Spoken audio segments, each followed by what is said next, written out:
Identify parts of the microscope. Describe what each part of the microscope can do. Demonstrate and state the proper way of handling a microscope.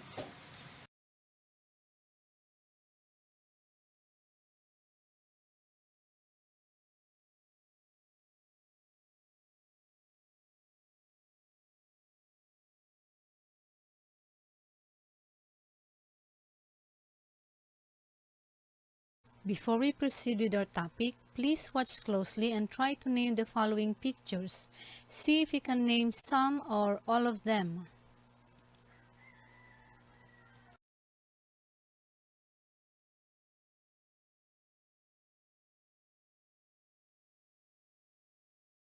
The paramecium is a protozoa that is mostly found in fresh waters. Molds are microscopic fungi that floats on air.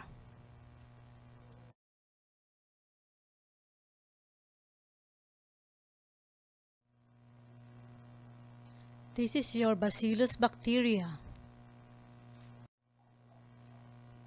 And lastly, the now famous COVID-19 virus. So nahulaan niyo ba kung anong mga microorganisms ang mga ito? What instrument do you need to be able to see these microorganisms?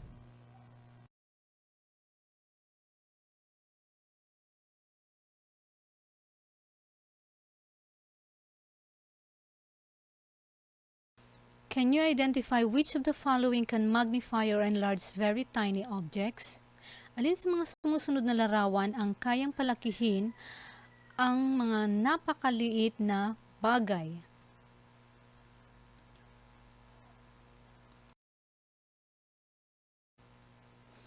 Actually, all of the following instruments in the picture can magnify or enlarge very tiny objects that cannot be seen by the naked eye. Ang lahat ng mga larawang nakikita ninyo ay mga larawan ng sinaunang microscope na naimbento.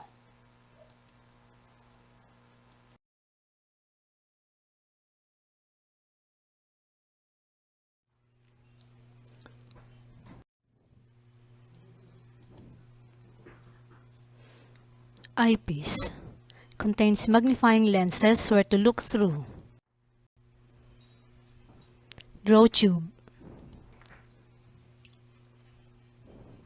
a long tube which holds the lenses. Body tube, a long tube that holds the eyepiece and connects it to the objectives. Revolving nosepiece holds two or more objective lenses and can be rotated to change power. Objective lens, the lens or system of lenses that is nearest the object being viewed. Arm supports the tube and connects it to the base used to carry the microscope with. Stage, where slides are placed for viewing. Stage clips holds the slides in place. Coarse adjustment knob. This knob moves the body tube up and down for focusing. Fine adjustment knob. This knob moves the body tube slightly to sharpen the image. Inclination joint. It connects the arm to the base, used to tilt microscope back for more comfortable viewing. Diaphragm.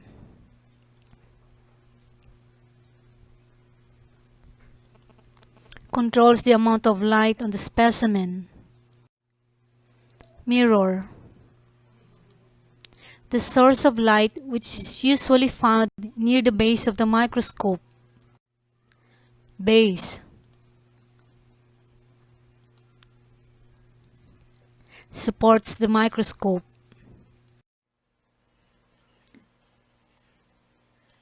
These are the three main parts of the microscope: the magnifying parts, the illuminating parts, and the mechanical parts. The magnifying parts includes the eyepiece and the objective lens. The illuminating parts, on the other hand, are the diaphragm and the mirror, and lastly, the mechanical parts are the rest of the parts of the microscope.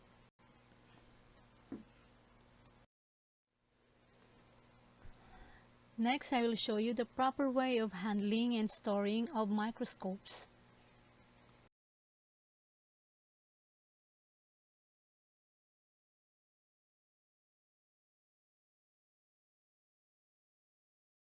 You need a microscope for a lab. They're stored in this cabinet. Grab the microscope by the handle on the arm and support it with your other hand under the base. Hold it close to your body and take it to your table.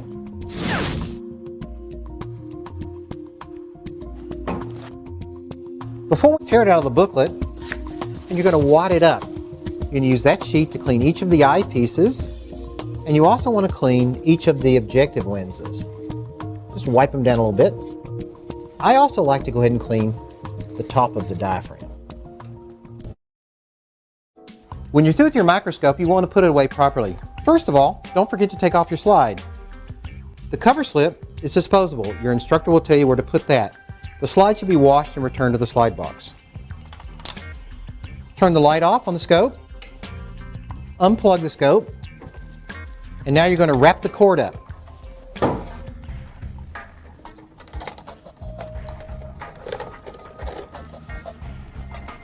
Cover your scope again with a microscope cover. And you're going to carry it back to the cabinet. Remember, grab by the arm, support from the base. Be aware, if the light's been on, the base may be a little bit warm, so you can cup your hand so you don't get burned.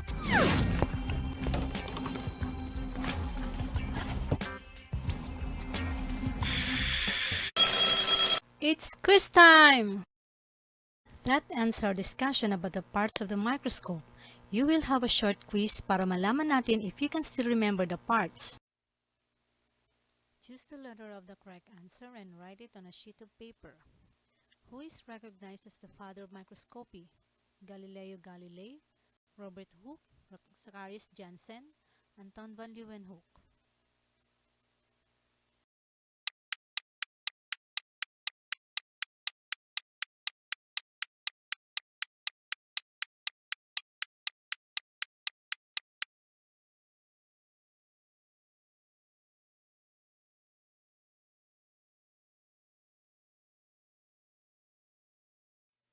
What is an instrument used to enlarge the image of an object? Electroscope, microscope, stethoscope, telescope.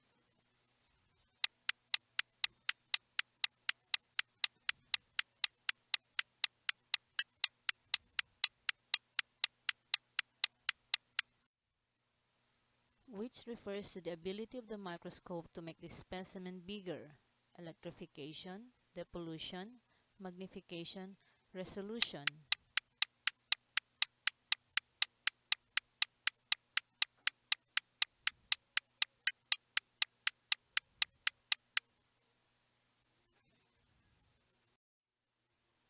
Which two parts of the microscope magnify the image of an object? Eyepiece and mirror, objectives and mirror, eyepiece and objectives, objectives and diaphragm.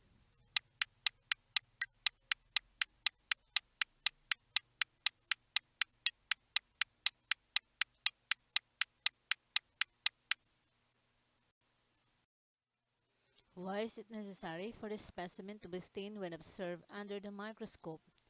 So that the image would be bigger, so that the image will be bigger, so that light could pass through the specimen, so that a high magnification objective can be used.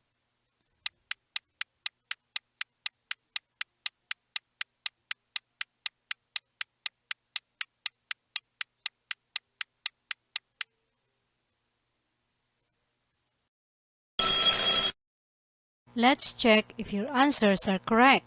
Who is recognized as the father of microscopy? Galileo Galilei, Robert Hooke, Zacharias Janssen, Anton van Leeuwenhoek.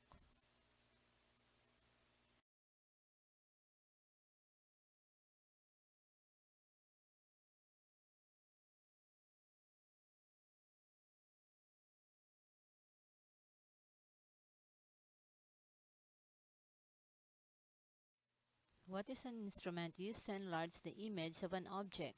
Electroscope, microscope, stethoscope, telescope.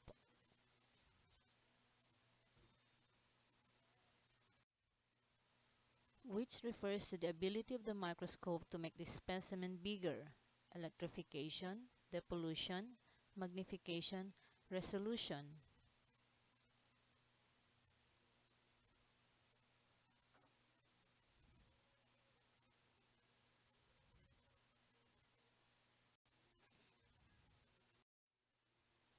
Which two parts of the microscope magnify the image of an object?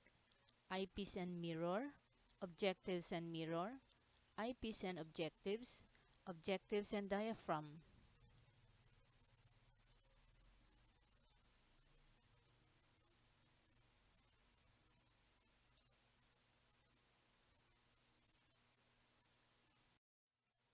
Why is it necessary for the specimen to be stained when observed under the microscope? So that the image would be bigger, so that the image will be bigger, so that light could pass through the specimen, so that a high magnification objective can be used.